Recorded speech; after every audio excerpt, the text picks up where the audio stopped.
Anyone.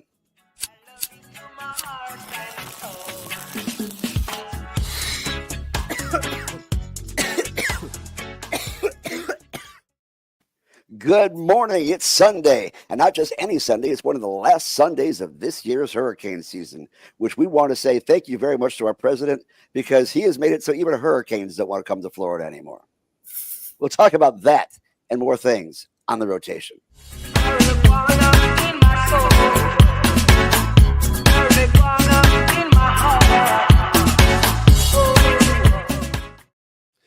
It's actually been 39 years since we have had a hurricane season where nothing touched Florida. I am absolutely astounded by that fact. But here we are. I mean, nothing is the same. Nothing is the same anymore, except for the licensing scheme here in the state of Florida. That pretty much is the same shit show as it's been for 15 years. And that's what we're going to be discussing today. My name is Gary Stein. I am our political and policy director and master of public health. And where's my applause, Carlos? Sorry about that. No problem. It sounds more like a toilet flushing, but we'll work on that. Yeah. And to my right, your left, our deputy director, our master of business administration, and the proprietor of Chillum Mushroom and CBD Dispensary in Ybor City, Carlos Jose Angel Hermida. And by the way, now that I am giving him his entire name during the intro, Poppy, you owe me at least an empanada. Empanada. Yeah, why not? And our executive director today is actually at a place which has no extradition treaty, but does have hurricane force winds. We don't know where exactly that is, but they don't have internet today. So we are going to be without our executive director. But Chris, stay safe. And what the heck? At least you know the ICE officers aren't going to come over there. But today we have a good friend of mine who I have been who's been bearing witness to the same thing that I've been witnessing to for the last 12 years or so, and that is our ASIC reporter from the News Service of Florida, Dara Kam. Dara, how you doing today? I'm doing great. Thanks for having me back. Now, I need one of those air horns for my podcast. I need to get that. It's not on my soundboard. My wife tells me that you were on MSN this week. Is that right? Me? Yeah. I don't think so. All right. Somebody looks exactly like you or whatever. See, there goes one of my lines. That's all right. But let's dive a little bit into what this whole licensing thing has been about, because I started this whole thing. I remember going to Orlando and going to the various hearings we had there on how to set up a low THC cannabis market after we got Matt Gaetz to help us get this market started. And obviously there was a lot of confusion at that point in time. Everybody wanted a license. They were talking about lotteries to give out licenses, and everybody thought it was such a bad idea. In retrospect, it may have not been so bad, because we finally got it down to allowing 5 licenses to 5 millionaires who may or may not have been black farmers who have been in the business for 20 years, but pretty much didn't exist. And it's been absolutely crazy. A friend of mine who is a lobbyist, Ron Watson, he has had this pitch deck for all the different these conventions he was going to on the history of the licensing here in Florida. And the font kept on getting smaller, and the slides kept on getting more and more crowded. Eventually, I think he just had to give it up because it was taking too long to get through the first couple of years, because it was absolutely insane. We actually did award 5 licenses, and those words were immediately challenged. And we had an administrative law judge come in, look at it, and he said it was a huge, as he called it, a dumpster fire, which is a legal term, in his 120-page opinion, saying that the whole process was screwed up. And so eventually they gave it to every single applicant in that group, who, by the way, only applied for low THC licenses, for CBD only. And those are actually the last licenses that were awarded through a program through the state of Florida. Well, and we've not been waiting. exactly. That's not exactly correct. That was the last open licensing batch, and that was almost, 15 years ago now. It was over 10 years ago, and it was, you're right, for the competition was for the low THC CBD. It's all for the kids. It's medicine for the kids, right? The sick kids. So we did that. Then we had an open competition for the Black farmers licenses that took more legislation, and the additional licenses were added through a legislative process by just sort of trying to end the litigation, and so where we are now is we have, I believe, 24 licenses. Geez, I just had this in my story. I think we have 24 licenses right now. And we have a new, 25 licensed operators. They're not all up and running, but this is the first time that there is an open licensing competition since the program was initiated in 2015. So there's a lot of interest in it. And I think we got like 70 something applicants for that. 22 were selected. They weren't given a license. I mean, do you want me to tell you? I was going to give you the whole history here. But Well, no, that's fine because that they got memorandums of understanding that was going to say that they are going to get the license as soon as they can verify it. Letter saying we intend to award this license to you. Correct. We intend to award this license to you. And then the loser, I'm calling them the winners and the losers because essentially that's just shortcut for winners and losers. Awardees and non-awardees. It sounds a lot less, like wimpy subjective language. Subjective. Okay. Awardees, yeah. And non-awardees. Okay. So almost all of the, if not all of the non-awardees filed challenges. Some of them went to informal hearings. Some of them were dismissed. Maybe they weren't eligible. Maybe they didn't meet the criteria for being eligible for licensure.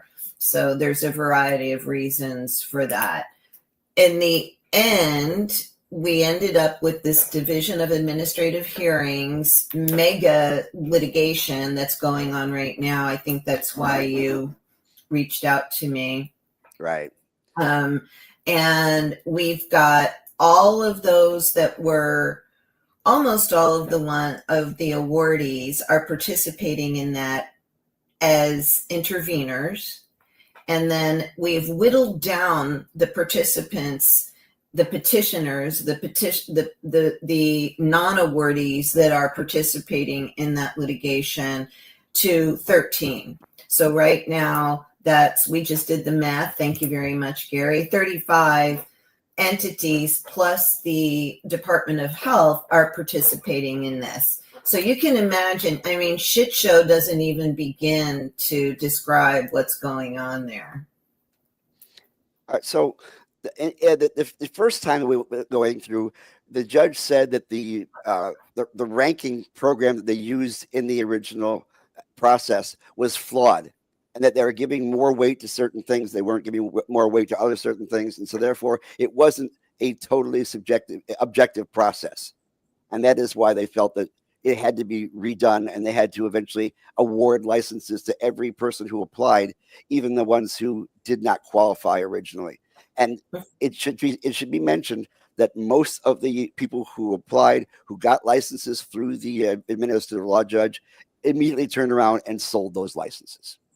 Yeah, and they weren't. And not only were they losers, they weren't even ready to cultivate.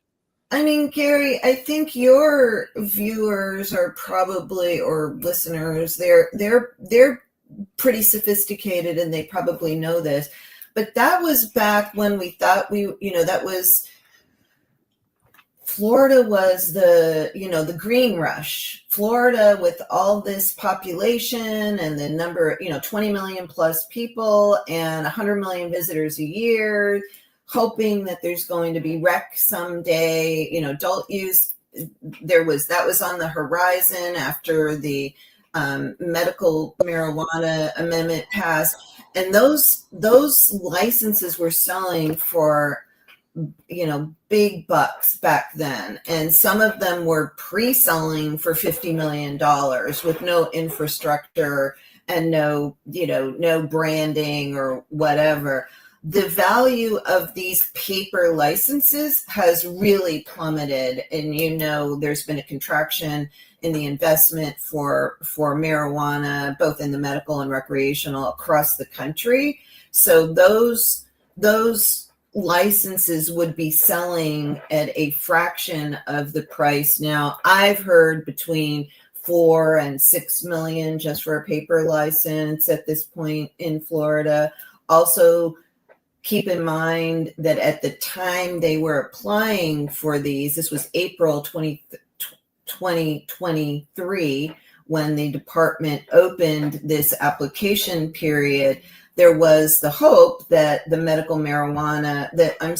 the adult use amendment was going to pass in November. Of course, that did not pass. So that also helped to, I think, suppress the value of these licenses. And this litigation is very, very expensive. I just want to say this what's going on, this hearing that I covered that began on last Monday, that is scheduled kind of going off and on to go through mid-February. So it's a bit, and there's a lot of depositions, there's a lot of discovery, a lot of documents. And so and you have to hire experts. It's probably $500,000 to do this litigation properly. So once again, those people who don't have the funding to be able to come into this business without being millionaires, at hoc basis, that they're actually having to back out in some cases if they can't afford the legal. Well, I mean, everybody who's applied has a financial team and financial backing, and just Dara and Gary together couldn't apply. It's probably at least $250,000 to apply to get a good application together, and there's $160-something thousand application fee. So it's an expensive endeavor. It's an investment. You have to have a cultivation facility. You have to be ready. You have to have property to grow, process, and then you have to show that you're able to dispense, and all very quickly too. So we're not, it's an expensive endeavor to get up and running. And let's already remember that we already have like 736 dispensaries around the state and 25 operators that have really, some of them, including Trulieve, that have a lot of market share and have a lot of brand recognition. Yeah, that was the problem with Trulieve getting in early.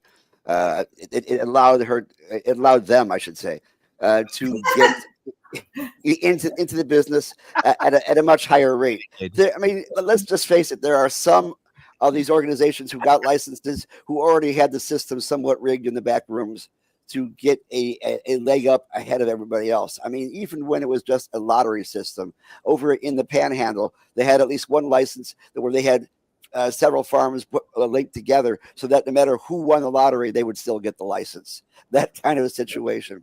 It was that kind of attitude at that point in time as to how people got into it at the beginning. And those who got in early can actually get up to 45% of the market like Trulieve has right now.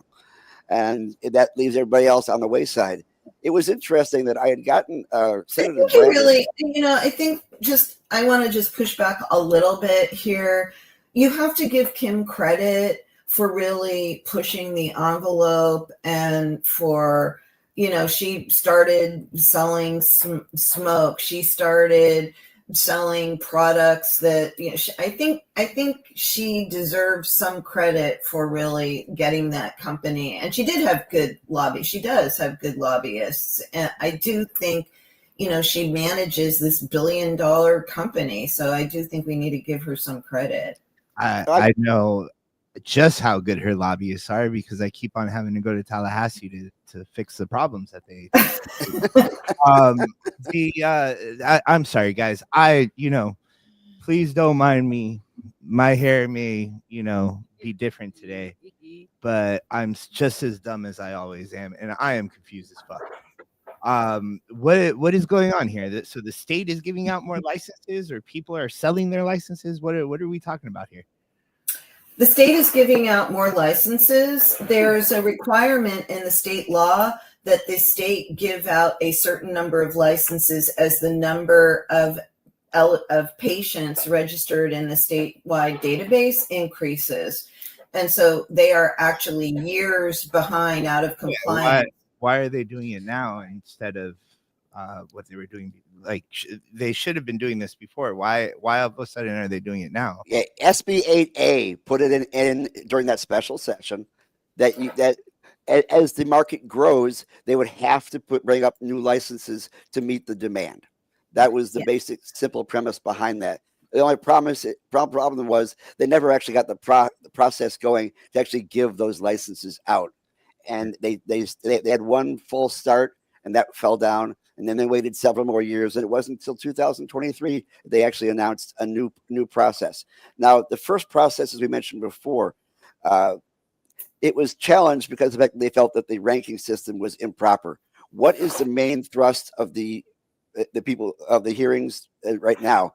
Why are they challenging the system this time? Is it the same situation? No, that's is a it good ranking question. situation again? They're not really challenging. Most of them are not challenging the process. What they're doing is they're saying we didn't get enough points. We should have gotten more points in XYZ area. And I do think it's kind of interesting. Hang on, because I did include this factoid in my story. So the scores ranged of all the applications, including the awardees and the non-awardee. I really, Carla, you guys, don't you think winners and losers is like so much better? But okay, whatever. 1,450 points from the lowest was 1,450. The highest was 3,280. And then the lowest score of someone who got a letter of intent to award, so the lowest awardee score was 2,826. And one of the challengers got 2,825, just 1 point below. Wow. So they're trying to argue, look, these guys are fine. We're not trying to say they got scored improperly. We got scored improperly on this section, say cultivation. We got scored 5. One of them is like, we got scored 5 out of 60 because you say we aren't ready to go to start cultivating. But look, we already bought a citrus facility. We have a cultivation and processing real estate. So we are ready to go to cultivation on day one. So why did we get that score? So that's really what they're doing, is they're challenging different sections, some more than one, saying we need a couple points here, we need a couple points there. And the ones that are, again, one of them is just 1 point away. That's what they're banking on.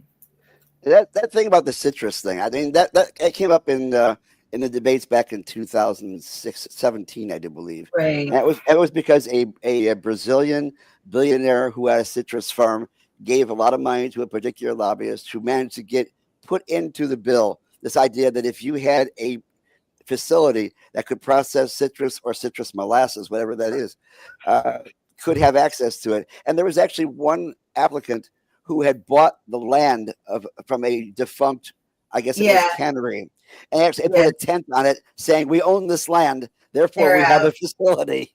They're not even competing in this litigation at this point. They didn't get selected. What the law gave for your folks, the law gave little extra credit for those who could show that they had a facility that had been in the citrus processing, or like you said, citrus molasses, whatever the heck that is. And it turned out that they did give those points out. I heard them talking about this the other day. They did give those points out, but it wouldn't have made a difference because those applicants had such high scores that they would have gotten a license without it. Although, if you're confused now, Carlos, wait till this. Yeah, we've been me and Kat here have been confused this entire time. Okay, well, I'm sorry. So I let's want to know what it is that. Yeah, what Gary, before you go asking particular questions again, Gary is I'll be quiet and take a rip here. Go ahead. Let's pretend that we're the average viewer of the rotation that doesn't know much about this process. So let's talk about this process a little bit more. Just run of the mill average process. Like I'm feeling you guys. You guys are doing a great job, and you guys are very intelligent. What is it? I remember leaving the process. Hold on. No, Gary, you need to keep on mute for a second. Jesus Christ. Kat, please ask your question. All right, really quick. Dara, Miss Dara, is it something that you can explain to us? What is it exactly that you do? You know, so we can get a better understanding of what it is. Sure. Yeah, I'm a reporter and a podcaster, and I cover state government and politics in Florida, and I've been doing it for a really long time. And I've been covering the whole marijuana cannabis space in Florida since its inception. And that's what I do. And if you want to talk about what's going on with this licensure thing, a way to break it down might be if I just read the first couple of paragraphs from the story that I wrote on that this week, which basically starts by assuming that nobody knows. If you don't mind, let me just ask you just a few more questions. Yeah. All right. So the licensing process here in Florida has been, that's why we're confused. It's confusing. There's all these intricate parts to it. It was really hard to get into the licensing period before. We mentioned earlier before, I'm just going to reiterate just in case anybody that's watching or listening missed it. But there was the original process was for low THC, CBD cannabis, right? And there were 4 people that were originally picked. And that's where True Leaf came in. That's where Move came in. That's where a lot of like the big dispensaries originally came in. Now there was a licensing process afterwards, right? That they were supposed to add more people. It eventually got to about 22 people. What were the requirements before to get a license in Florida? Good question. At the initial round of licensing, you had to be a nursery for 30 years, so you had to have a nursery license for 30 years when they first started with the low THC, high CBD. And how expensive was that? Well, I mean, it was very limited. The number of entities that could apply for that was very limited because you had to have been doing business in Florida for 30 years. There was, and with this particular kind of a license, a nursery license. So if you were a tree farmer or whatever, you weren't eligible. So how much would that cost? If you qualified, how much would that cost? I mean, again, I think the application fee was much less than, it was only about $50,000. I think that it was somewhere in the range of $150,000 to apply back then, just for the application the barriers to entry at first weren't necessarily about money. It was just about like how long you were in business, and then eligibility. Yeah. And then you were mentioning that the licensing did become more expensive eventually, right? The license application fee did become more expensive. They did away with the 30-year nursery requirement. Now what you have to do is you have to be able to show that you've been doing business in Florida for 5 years. Okay. And that's what just opened up now? Yes, that's under the new one. Okay. All right.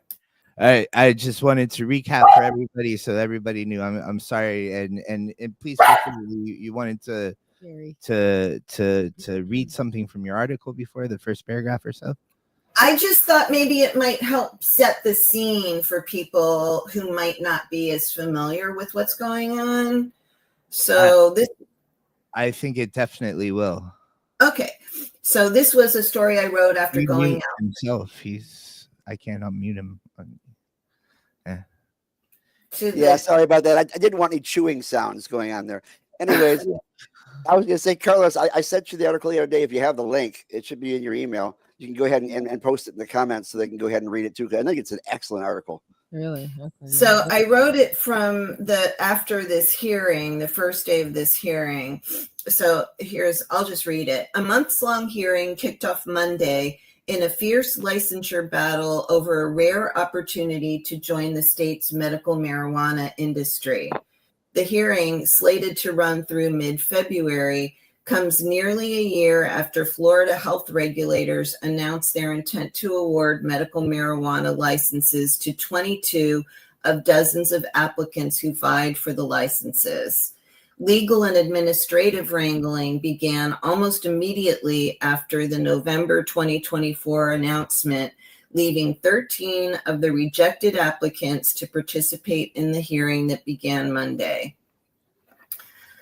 The Florida Department of Health, along with nearly all of the companies selected for licensure, also are part of the complex administrative procedure involving hundreds of exhibits and days of witness and expert testimony. Most of the losing applicants are trying to convince Administrative Law Judge Mary Lee Creasy that the state health agency and the people hired to evaluate the applications erroneously gave their proposals a score lower than they should have received. Perfect. Does that help at all?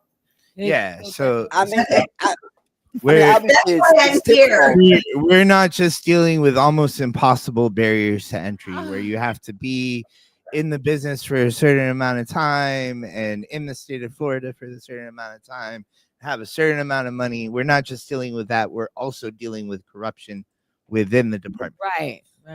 Right. It sounds like it's not what you know, is a lot of who you know. I mean, I will say that there are a lot of names, the familiar names are involved with these licenses, and the lobby, there's a lot of lobbying going on behind the scenes. And I learned, and you guys probably know this, that they were very, very close. The legislature was very close to just giving out these licenses plus a couple of extra during the legislative session that ended this spring. Of course, just like somebody got greedy and wanted an extra license or more than one extra, not for one person, but they wanted to open it up to more licenses. And so the legislative leaders shut it down. I think this time around, they're still hoping for a settlement. So I think they're trying to whittle down the number. As I said, there's 13 that didn't get a license, that are trying or didn't get weren't awarded a license, that are trying to fight through this administrative process. I think that the end goal really is to get legislators to say, look, enough already. This is dragging out. Just give out this many licenses, and then possibly stop giving out more licenses going forward.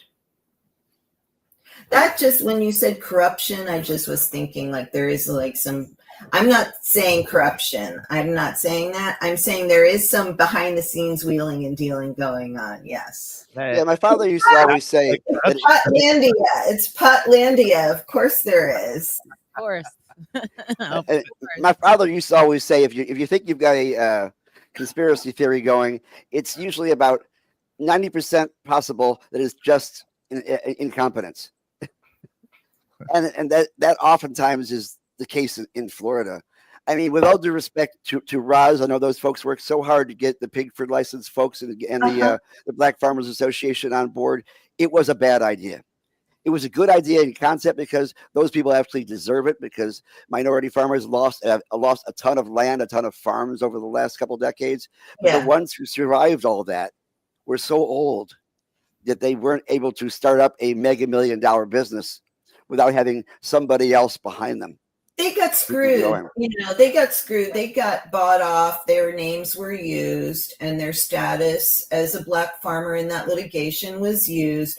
And they got they got a payoff that was probably good for them, but they didn't make the kind of money that I think was envisioned when this program was created. I mean, there was a family farm where the licensor, the license applicant, who was already about 90 years old, had a family that was ready and able to take over the business. However, they couldn't give it to him because he died during the process. Yeah. And so therefore, all of his descendants were not allowed to actually get involved in. Yeah, they ended up getting one. The legislature carved out a special one for him. They did get one. Yeah. And I think you were kind of touching on this before, but like, I mean, we had the whole green rush in Florida, and these licenses were in such high demand at one point. And then we had this period of time where, only certain people could get into the business, and there was an explosion of profits, like at the very beginning, and even during the pandemic. Some of these places were doing really, really well, Mm-hmm. But now it's my understanding that shit's gotten harder for the dispensaries. Yeah, and you know why? I'm sorry, go ahead. One major reason why is hemp. Yeah. I mean, they don't have to spend, it is like almost $2 million to renew your license every 2 years as a medical marijuana treatment center. So it's expensive to operate. It's expensive you have very, very highly regulated industry in the medical marijuana. I mean, it is the packaging is proscripted. You're not allowed to advertise. You can't have signs. You can't have billboards. It's very, very restrictive. And next door, I don't know what you sell at your shop, but next door you've got, look, around the corner from me, Tallulah is selling slushies with a THC of up to 150 milligrams. Awesome. Yeah. I know. I went in there. It's like, what? Where is this place? No, 150 milligrams per serving. At the same time, though, there is a lot of push from the dispensaries, not even just like the legal side of things or the lobbying side of things, but there's a lot of push from to badmouth hemp, right, and to badmouth the things that we do. But I'm not. Please don't misunderstand me. I'm not doing that. I'm just saying there's competition. I'm saying that it's actually a little bit more overarching than you would think. The public opinion on hemp is not that great. It's not. There's a lot of people. Let me tell you a little something about these cannabis guys, Dara. They got big old egos, right? And everybody who smokes cannabis got the best weed. Oh yeah. This is it. This is him. So the dispensaries are doing the same thing. They're saying that they got the best weed. The people in the trap are saying that they got better weed than the dispensaries, and they got better weed than the stuff that we got here. And hemp does not have a very good public opinion, and quite honestly, the hemp industry is kind of struggling at this point too. My numbers aren't as good as what we were doing. We were doing really well last year. We were doing about a third of what we were doing last year.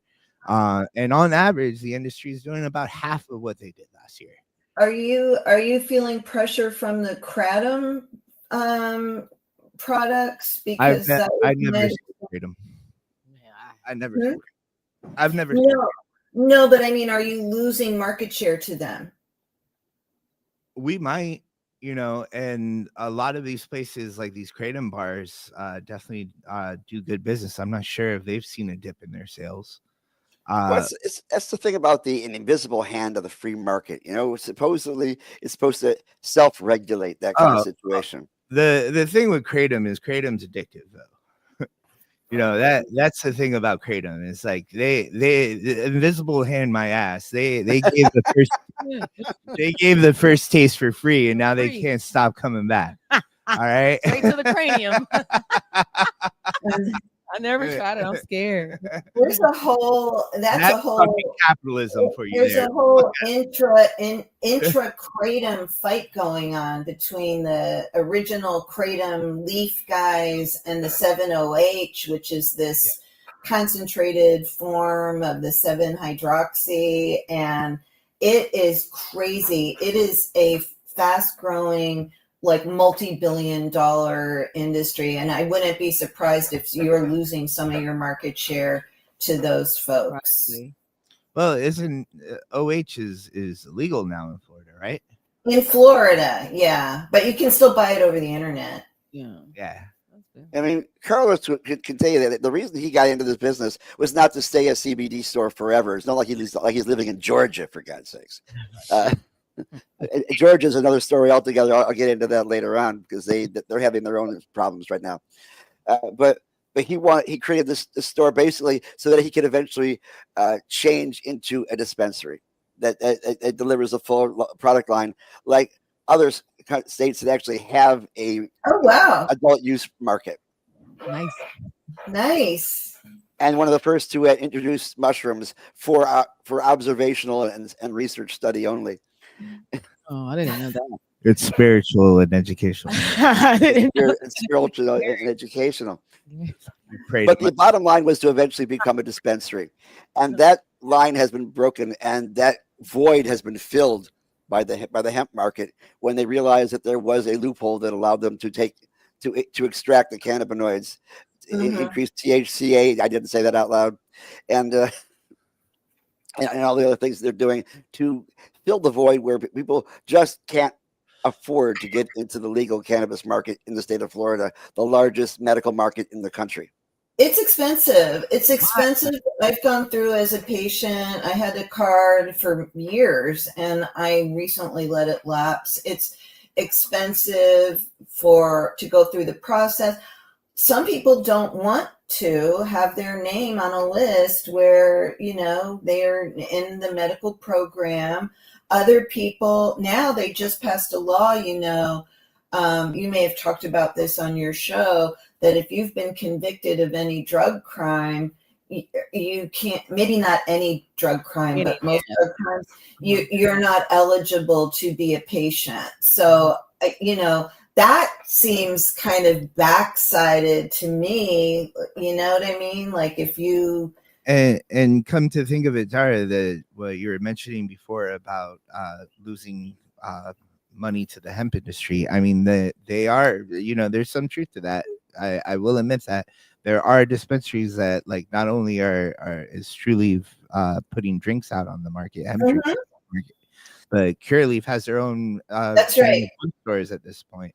Yeah, I wrote a story about that. They actually converted their West Palm Beach dispensary to a hemp shop. I think their name of their company is called the Hemp Store. So they have a sister company that just sells hemp products. And they're mostly the drinks because those beverages have really taken off. I'm not going to lie. I did have one before and I was shocked. Carlos sells stuff. I like the drinks a lot. Yeah. I'm going to sell a lot more of the drinks. I love the drinks. A lot of people love them. I definitely think there's just a lack of public opinion towards cannabis at this point.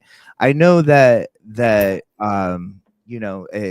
cannabis is there's all these stories that come out about cannabis and people are smoking more weed than drinking alcohol and things like that. But I just don't think I hear about I hear more and more people saying fucking pothead. You know what I mean? Hear the benefits. I hear a lot more people saying that I don't smoke weed because it's gotten too strong, and it could make me go crazy. Right. You know, I hear more and more stuff like that coming out. You know, 10 years ago, it was like, fucking get your shit together and smoke that joint. What Just the fuck smoke is your it. See, problem? that's so funny because you must be in a different. You obviously are in a different cohort than I'm in. Yeah. Because people my age are all like, "Oh, I got my card, and this is so great. It helps my back, and I just do a little, I use this a little, whatever. I have a gummy before I go to sleep." And I mean, it's what I'm familiar with. A lot of the celebrities that at one point were super into cannabis, right? mhm. There was an article that I read recently that Redman doesn't smoke weed all the time now. Like he only smokes weed once a day because it's too strong for him. Interesting. Or what do you call it? That guy that was on SNL that was with the Kardashian. Pete Davidson. Pete Davidson. He came out saying he doesn't smoke any weed anymore because it made him go crazy. You know, like Well, he was already crazy. Dog tried. Yeah, there's a lot of people that were on our side that are no longer on our side, right?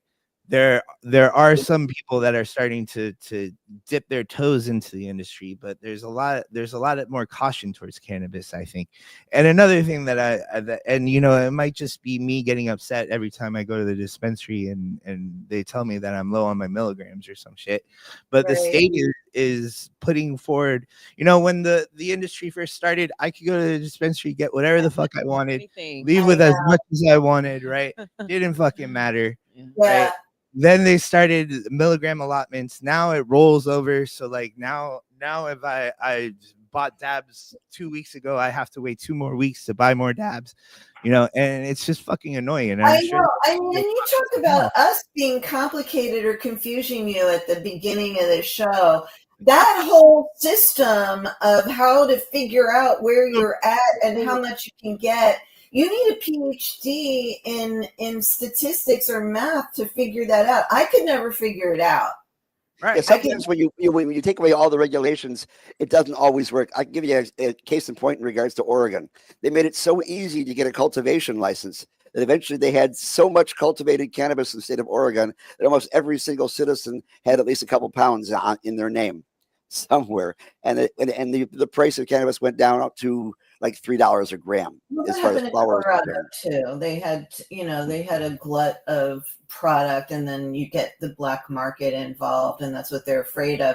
That's what they said they were afraid. That was the sort of shade behind letting these initial companies kind of own the market, right? Was, oh, we need to make it so that it's very selective and only the best players are involved. But I think really just make it legal, go for adult use, and let anybody continue with the very intensive regulation and let anybody who wants to grow it and sell it. I mean, I don't understand why we have to play this game still all this time later. And everybody was hoping that the Trump administration was going to reschedule it, and I don't know what the status of that is now. That ain't happening. That is not happening. Dealing with not only do I like everything that you just said, but I think I just want to add something on there that everybody that has a hemp permit should get a license to sell marijuana, grow and sell marijuana. Good and idea. It should be absolutely free, and the government should apologize. Yeah. Yeah, Carlos has bent over backwards, and he's got the physical therapy deals to prove for it. But to make certain that all of his products were totally vetted, all of his customers were over the age of 21, and following every single rule to make this a safe and healthy market. Grant you, not everybody does that. You mentioned the fact that for those of you who are still building your Carlos glossary, he was talking about the trappers, which are basically people who have dispensaries in a backpack that they walk around with. That's pretty much that, yeah. And they will pull up at your door with your yeah. Absolutely, and a lot of their product is actually legal product coming from out of California. Yeah, Gary's like, let me translate. Well, with the book bags. Not everybody had a dab before breakfast this morning. Where's the trapper? Where does the term trapper come from? It's like I think it's like a urban slang type of deal. It comes from like my type. That's a cool way. That's how the kids nowadays are saying black market. They say, "I got Okay. it." No, I just was wondering what it's derived from. There must be some. I guess I can tell you where it's On a coming from. block, like on the block or somebody's backyard. Okay. Well, Yeah. The 4 or 5 black dudes that they're trapping. Think about high school. Got And it. one of the things people used to have all their stuff in was something called the trapper keeper. That's what I was thinking of. That's what I was thinking of. That's the origin right there. We're going to use it. Okay, Gary. They're putting it in their little pencil bags. We're going to call them shits book bags that they. That's right. Very stupid with the little erasers they used to. but that's the way it is. All right, so you've been following this hearing now, which is they say is going to take about a month worth of hearings and extend into session. So we'd be interested and see where is it right now. What occurred this last week? What progress was made?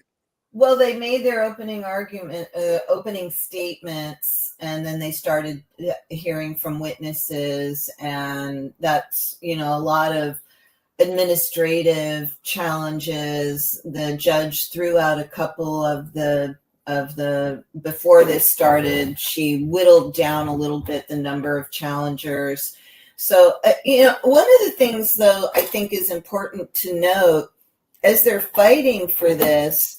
I think there's still why would you really? You've spent probably $500,000 to get to this point, or you will be by the end of this litigation at a minimum. You maybe can sell it for $4 million if you get the license. There's so many dispensaries out there now. There's big behemoths that have large market share. Why would you want to get a license in Florida at this point? Okay, they're trying to get the recreational, the adult use on the ballot again next year. I don't know if you guys have, I'm sure you've been talking about that. I don't think it's going to get on the ballot.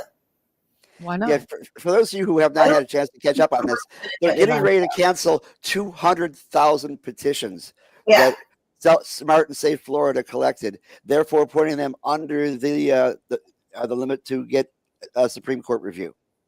They already did it.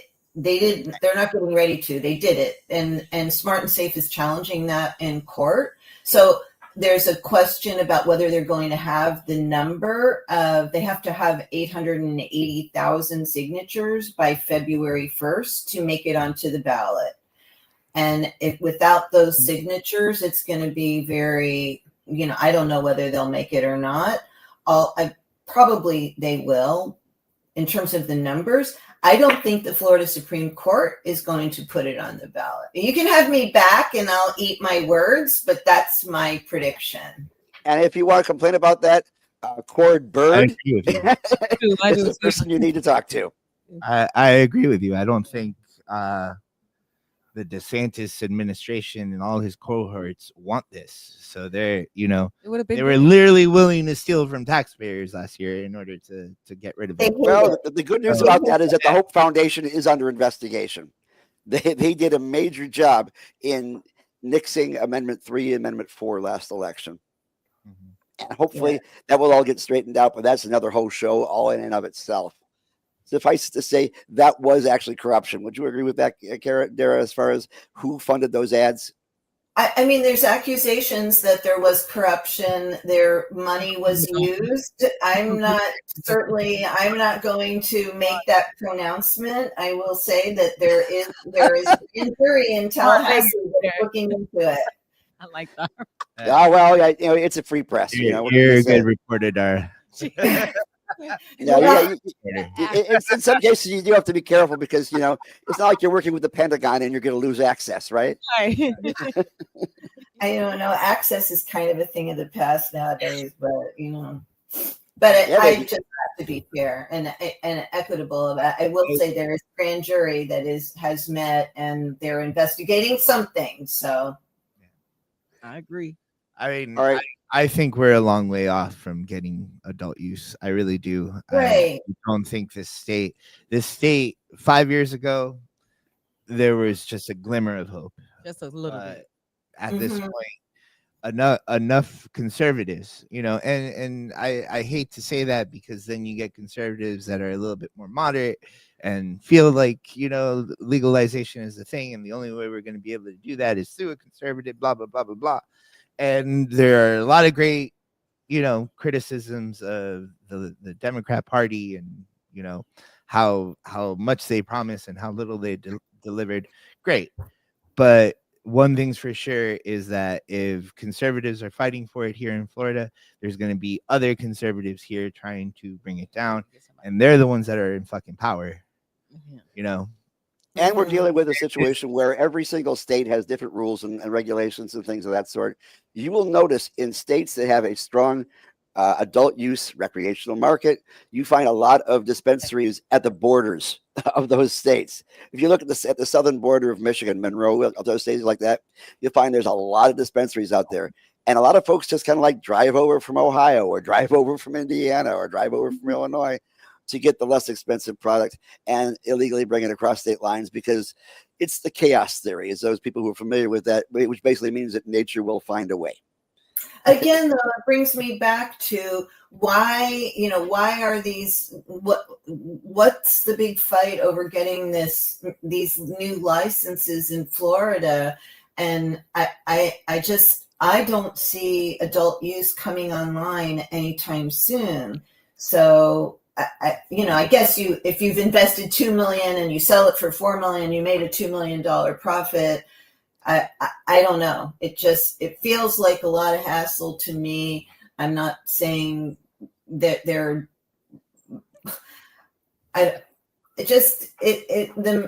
And I think that that the number, if you look at the number of patients, it's really leveled off. It was growing, and to your point, Carlos, and like a kind of a cooling of interest in cannabis nowadays.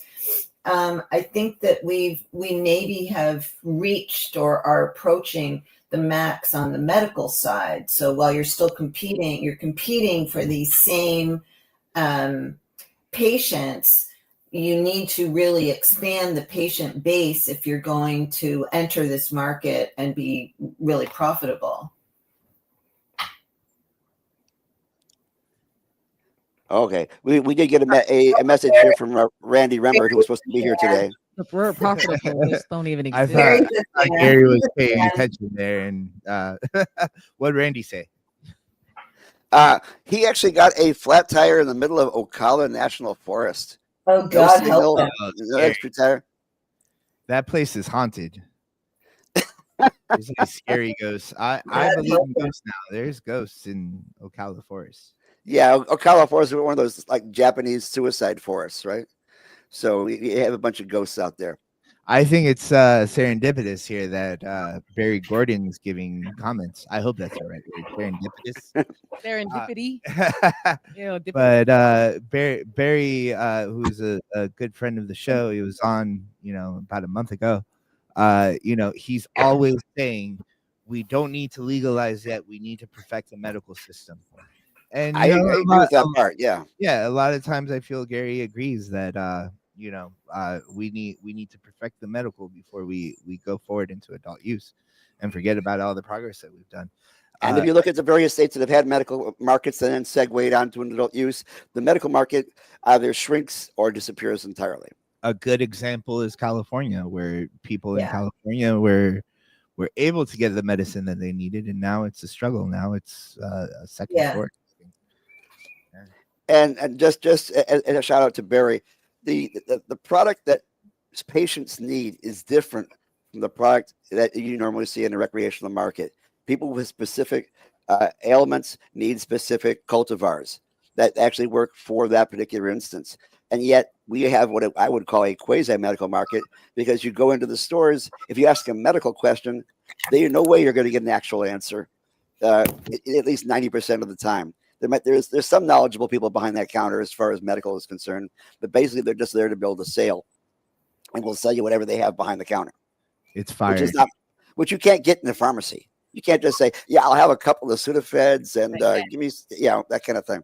It's fucking fire, dude. That shit's gas. That I guy. It's, think it, there's a lot to be, there's a lot for me, and I say this both as a reporter and a consumer, that a patient's directed treatment plan that it can be complicated and expensive, and you really do need a good doctor and a good, and you need to be able to trust your bud tender, whatever. And I think we could be doing more to help patients navigate what can be a complicated system. well, here's, I guess we have to wrap this up Barry now. does a good job of that. I will say Barry does a good job of that, but not everybody does. Yeah, absolutely. But Although I disagree when he says Gary is 100% correct. I am 100% at least 200% of the time. But what I'm trying to get at here before we wrap this up is that we got hearings going on right now. Once again, all those great licenses are being challenged, so they're all on hold until this thing goes forward. So once this hearing is gone, what is your feeling that we're going to actually get a doubling in the size of licenses in the state of Florida, and possibly get closer to a possible free market system where you have more competition? Because right now it's still stifled because you have huge market shares going to only a few, and then you got a mixed message market here. I think you'll see some of these existing operators buying these licenses once they come online.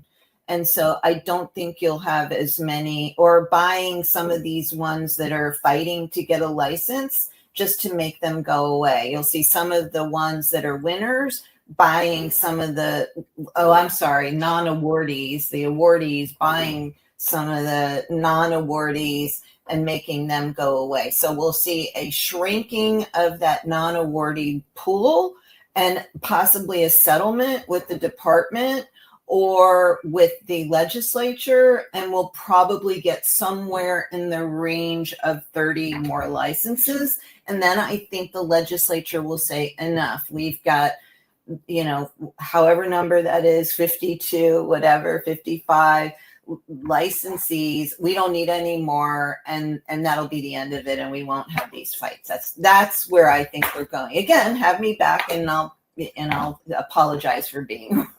Well, I mean, if Texas ever moves forward, which is doubtful, they have their 2-year sessions and all that, but they have one dispensary every couple hundred miles, essentially, over there in Texas right now. And they have basically a low THC market. Georgia, they actually are just finishing up hearings that might bring a bill back this next session that will allow gummies and drinks, still no flour or concentrate, something of that sort, and possibly increase their THC level from the cap of 5 of what it has right now. So we have people that are moving forward. Florida, it's anybody's guess. I mean, we do have the largest number of patients per capita of any state in the country right now. We have the largest medical market by dollar, and in part that's because of it. A lot of the other medical markets have shrunk or fallen off entirely.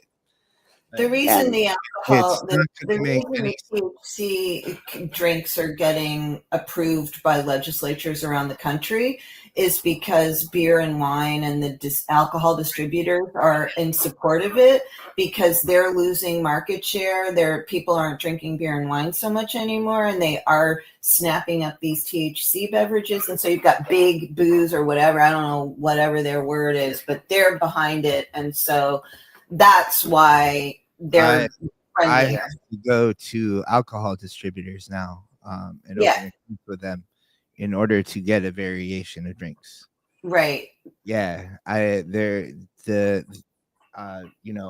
carry one brand right now. I just carry Enjoy right now, but in order to get a selection, I have to go to Pepin. I have to go to all these all right, so giving a portion of the industry to the industry that created Four Loko, what could possibly go wrong, right? Oh shit! I can't even drink a whole Four Loko. I tried, man. That's What's worse. the THC on that? What is it? Uh, Is it? Four it's, Loco is an alcohol. it's drink. alcohol. Okay. Sorry. It's a high caffeine alcohol drink. Well, you, Oh you can no, have- that I Yeah, have like heard of this. that. Yeah. but you be Yeah. fucked up. You know, it was like a No. wow. This really got me like, yeah, I couldn't believe it. Yeah, it's like 40 proof Mountain Dew. It's insane. And I'm telling you, it's worse than a Red Bull. But That's not good. the downer situation, the downer part of it sucked for me. I never did it again. Well, will equilibrium be reached? Will we actually get to a stable program that actually is more medical, that has more competition, higher quality, better prices overall? Because again, it's expensive, and of course, if it's expensive, people will find less expensive options if they have to, especially if they need it. If they need it medically, they may end up getting the guys from the backpack to go ahead and be their doctor. Trappers. Trappers, yes, absolutely. See that? Put that on your word of the day. What is it called? What's the name? What word? What word, Larry? Trappers. Oh, ha! Just tell her to push up on Lake and 29th. That's all. Just ride through Lake and 29th. You'll know what that means. You'll be like, oh, these are the trappers. This is Yeah, where the gym shoes are hanging from the wire, right? right. Yeah, the Air Force like can't get no the Air Force. Yeah, they always off of the yeah. Gary knows. Well, we got session coming up, guys. And I'm proud to say that we have two of our bills that have already been filed by Senator Polsky. The first one to protect government employees who have medical cannabis cards, and the other one to allow people who have been visited by CPS in regards to having a medical card won't have their kids taken away. So protection of parental rights. Those two bills are moving forward right now. We're looking into getting House sponsors. We got a couple of them that are lined up. And of course, we have other bills we have, including opioid dependence as a qualifying condition, so we can allow people who are in dependency institutions to actually have cannabis as an option to get off of opioids, and also one to allow autism as a qualifying condition, because there are so many people who, no matter how much they try to wiggle around the 10th option, of equal qualities, autism doesn't always fit that bill, although they do some mental gymnastics. So to increase those things, also to have reciprocity, so that people who come here on vacation don't leave on probation, which would be kind of nice. Right. And let me just say, I like to give this guy Gary Stein a hard time, but we are the most politically active normal group in the state of Florida. And that's got a big reason to do with Gary. Gary's the one writing the bills, pushing it on legislators, working endlessly. I personally, I hate rejection, but Gary's like the Terminator. He keeps on coming after these fucking politicians until they say yes. So I give big round of applause to Gary there. Gary. Well, I can tell you that even some of these guys in Tallahassee who are somewhat overweight, mostly bald, and have a little bit of white hair, can still sometimes outrun me. You holding on by one comb yourself, Gary. Yeah, One comb away, but you better calm down. Dara, whatever it works. I'll be back up in Tallahassee at the next committee week, which starts on November the 3rd. And get some one-on-ones going to see if we can't get these bills moving forward, because we have had a stalling not only in the number of licenses but in the number of corrections to the system, or what they were calling glitch bills in 2018, which we're going to go through right away, right? Well, I won't tell you what I think about your chances are on all that success on all that. Well, don't back. Yeah. I've never thought that slim to none were good odds, mind you, but yeah, it's we're I mean, thinking it's about it. Reefer Madness 3.0 up here. It is really, they hate it, and the leaders too. Danny hates it. Danny Harris, the speaker, and so does Ben Albritton, the Senate president. So, and apparently so does the governor after he came out, when he was first elected. almost 8 years ago or 7 years ago, and made smoke legal. He really does not like weed. This is interesting. Well, I tend to think that the whole concept of him approving whole flower had a lot to do with who was funding his campaign coffers. That kind of thing does happen from time to time in Tallahassee. But it's still like I remember watching that whole thing go down, and he even mentioned at some point that there was like a cartel over the industry and that he needed to like revisit that. Yeah. I mean, Tallahassee is crazy. There is actually a bill that was filed this last week by Representative Cassell, who changed parties last year. And I thought maybe it was punishment that they made her file a bill that outlaws Sharia law in Florida. Like, oh my God, that's still hanging around. They've been filing that bill for 15 years. Jesus. It's got 5 co-sponsors right now. They've been filing that bill forever. Google it. You'll see. That is like a classic. Keeps on giving. They did pass a bill last year that prohibits chemtrails. Oh, I know.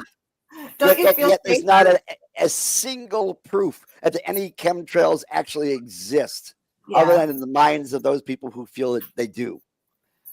But that is how Tallahassee works sometimes. The anti-chemtrail lobby, I guess, had some money.